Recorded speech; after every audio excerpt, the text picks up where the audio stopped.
Hey, great students. Welcome to our Digital Devo for today. Today, I am interviewing Carlton Riffel on the topic of self-improvement. So, Carlton, can you tell us a little bit about yourself? It's Mr. Riffel. No, I'm just kidding. So my name is Carlton Riffel. Right now we live in just outside of Chattanooga, Tennessee, in Not in Little Tennessee, Valley right there. Georgia. Georgia, specifically, it's about 5 minutes across the border. Minor details, but we have spent the last year or so kind of building a house here on a few acres of land, and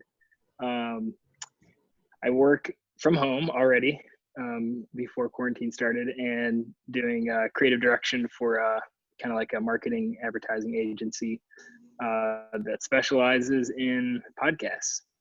So we have a real professional on our show today. I mean, this isn't even a show, but on I'm our never Devo. on the other end though, so it'll be No, rough. you were on a podcast one time, right? What was the podcast that you were Yes. on? Your five Uh, 5 seconds of fame? yeah, it was like 6 seconds, but we'll let it go with that. So the podcast is called Freakonomics, and it's Kind of a technically, I big deal. think, the 29th most popular podcast in the world, but no one's counting. I'm not counting. NBD. I think this video is like 29th At least, below yeah. At least a couple. below the last rated one. So we're climbing. So he's got a lot of experience. So what has been the biggest challenge in building a home, do you think? So nothing goes like you'll expect it to. Everything is always a little bit harder than you think it will be. It costs a little bit more than you think it will cost, and then takes longer time than you think it will take. So that's a good recipe for learning a lot about life too. Well, we'll have to do another one about that. Well, that's yeah, just about that. A whole series on that. And then so you have ducks. So full disclosure, as you may know, Carlton and I are somewhat friends, so I know what's going on with his life. But so why ducks? So there's lots of reasons to have ducks compared to chickens. One is their eggs are larger, so you get larger eggs, and then they're actually healthier. They're not as prone to as many diseases as chickens may be. And then the third reason is they're a little bit more friendly. So instead of just running away like a chicken would run away, like running with chicken heads cut off, that phrase, ducks are a little bit more friendly, and they are kind of like a pack. So whatever one does, the other one does. So it's easier to corral them, to hang out. The only downside is you got to have water. So we've dug a little pond for them to play and drink in, and they hate it. So awesome. It's like kids. I know you don't have kids, but it's like kids. You get them a toy and they play with the box. So that's how it is. Cats, that's cats do it too. Cats and ducks. That's that you chose that life. Look at your life. Look at your choices. So enough fooling around. Our topic for today is self-improvement, and we brought Carlton on because as many of you may know, he is always about innovating and improving himself, always reading a ton of books and working on putting that into practice. So just a real knowledgeable on this topic. So Carlton, would you be able to share your experience with how you have improved yourself, and we'll go from there. Yeah, so the general topic of self-improvement can be a little bit like woo-woo, a little weird at times, because a lot of people see it as kind of like maybe replacing what a Christian should be doing in their daily life with God's word.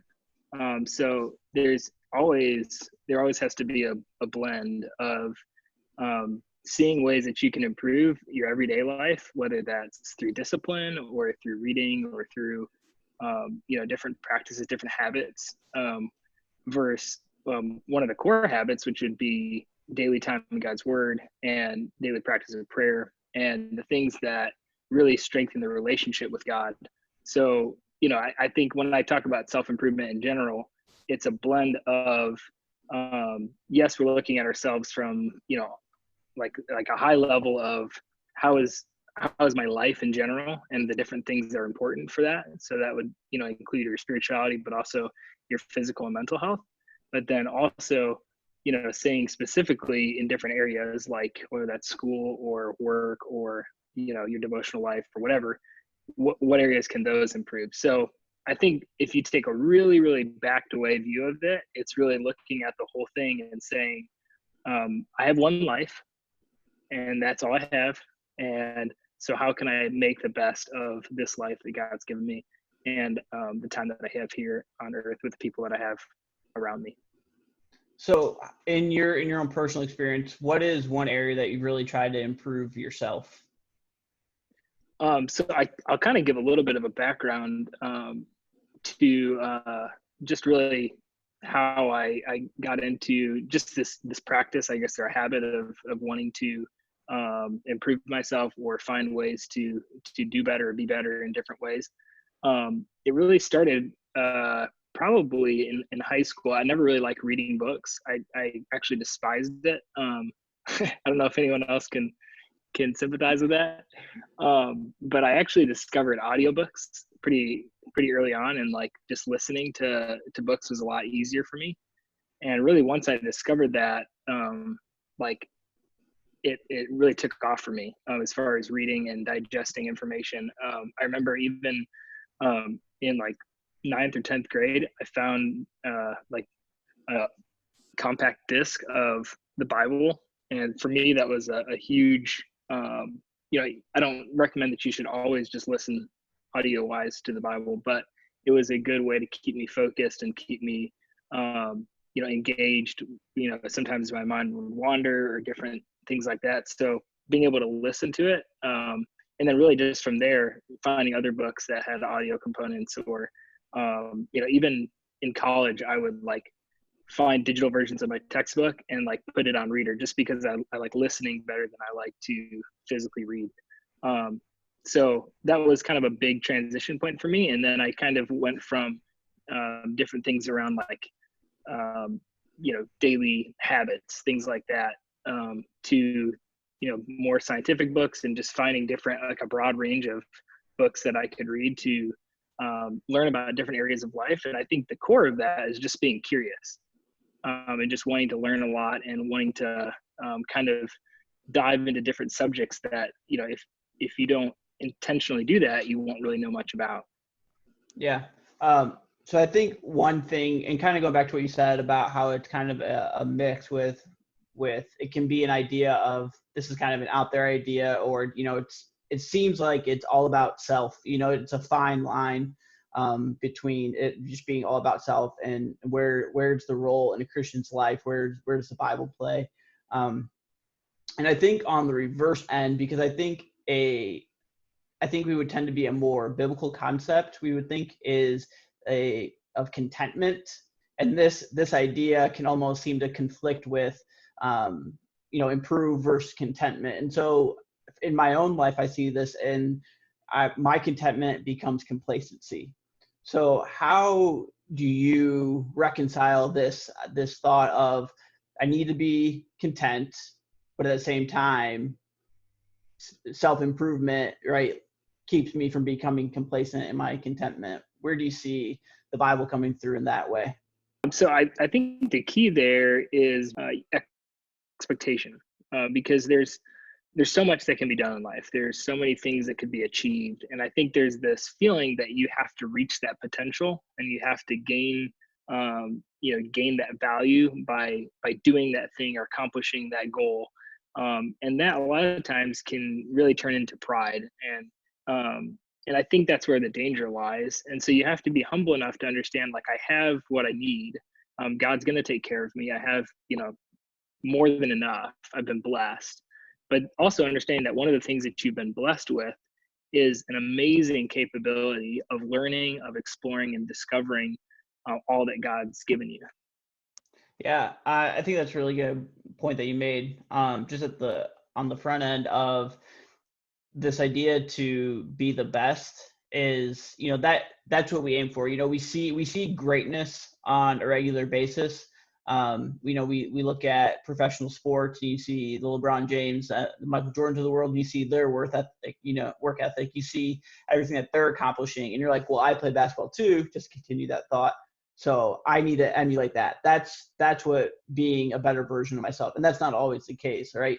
So self-improvement doesn't mean that you're going to be the pinnacle of whatever you're doing. Self-improvement is more of the idea that you are making progress, learning within your own scope. And so I think viewing it that way through a humility lens helps us understand that our jumps aren't going to be the same as everyone else. It's not the same expectations that somebody else may have that are just physically gifted in different ways, although we may have the same interests.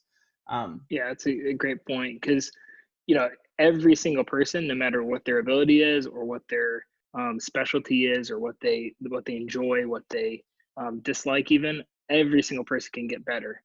And I think when you see it that way, it's not like I have to be the best, or like, not that you're comparing this person has this and I have that, but instead just saying, I just want to get a little bit better. I want to do a little bit more, and really challenging yourself. I think that's where you can see a lot of gains over a long period of time. It may not happen overnight, but it's that long-term view of, if I can just improve a little bit each day, then you'll look back in 5 years and see how far you've come.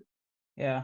So one last question, and then we'll kind of wrap up here. But from the standpoint of self-growth, there's a lot of learning that's involved, right? That's a big component of learning. What would you say to students that are either tired of learning right now? Because school is like their main thing, and so it kind of sucks a lot of the life out of learning something new. How would you encourage people to continue learning that are struggling with learning as a concept?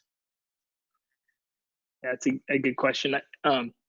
Overall, I think our culture in general is pretty tired of new things and learning, and it just seems like there's this barrage of information at us. I think part of that is because of the internet. Part of that is because it seems like it's so easy to look something up. It seems kind of cheap at times, and I think the key to that, or really a way that you can appreciate it more, is by taking a step back and going deeper in something, instead of going like shallow and across a wide range. It's good to go across a wide range, nothing wrong with that, but I think you can do that by taking time to appreciate something in a deeper way. So that may be a book that deals with one specific topic, and I think after listening or reading it for a while, you kind of forget about some of the other things that are going on, and you start to dive a little bit deeper into the nuances of that field or of that subject. Kind of one in general that I, kind of helped start this journey for me was just deep diving on the idea of habits and understanding how powerful those were, just from a daily, really a daily thing that you do, that becomes really a consistent behavior in your life, how much that can change over the long term. So some of those things, I went into kind of reading about, learning about, by making them habits, or by doing it on more of a consistent basis, I was able to, take it a little bit slower, and over a long period of time, learn about that thing. Yeah, that's awesome. Well, I really appreciate your insight on self-improvement and just how we need to be careful when we are concerned with improving ourselves and balancing that with what does scripture say. Because I do think that, and in the end, in the grand scheme of things, that self-improvement is a biblical concept, right? Where our Christian life is all about change, right? It's expected of us to become more like Christ, and our physical life should reflect our spiritual life. So in that regard, I do see it as a biblical concept. So again, I really appreciate your insight. So in just closing, how have you guys been impacted by, you guys have been mostly building, but have you guys felt the pangs of being quarantined in Georgia / Tennessee? Yeah, a little bit. I think it's slightly different here, just because we live more in a rural setting. So we occasionally go to different places, but we haven't really been to like downtown Chattanooga. They closed most of that. So I think probably more than anything else, it's just we haven't been going out to eat And that, if you compare that to what a lot of people have lost, it's pretty small in comparison. Yeah. So it's felt probably surprisingly normal here, just because we're, kind of sequestered from everyone else already. So You have your ducks, so there's that. well, we have our ducks. We got our ducks right before everything shut down. It's like that Saturday, and then that Monday they shut everything down. So just in the nick of time. Just in time. Just in time. So you think is going to replace handshaking as the new form of greeting? Hopefully just bowing. I think that'd be a lot easier. We just bow to everyone. I was thinking about that the other day. Like, what do you think? What if that was like China's plan all along? It's probably just like handshaking, stupid. Everyone should bow. To get us to bow. Yeah. Bow to us. I've seen it in a few places. I've seen the foot thing. The foot shake. The Is that elbow thing. Public, not on TikTok. People have been doing that. Yeah, like the foot shake. No. Yeah, that's in public. I've seen that as well. And then occasionally, you just see people totally forget about it and go in for a good handshake, and then halfway through, try to pull back. So that's always awkward to see. I feel like you just got to commit to it at that point. So. Yeah, at that point, just going for a hug. All right, and this is the one. Go all the way. This is the one that always trips people up. But what is your favorite scent of hand soap? Since we all have to wash our hands more often now, do you have a favorite?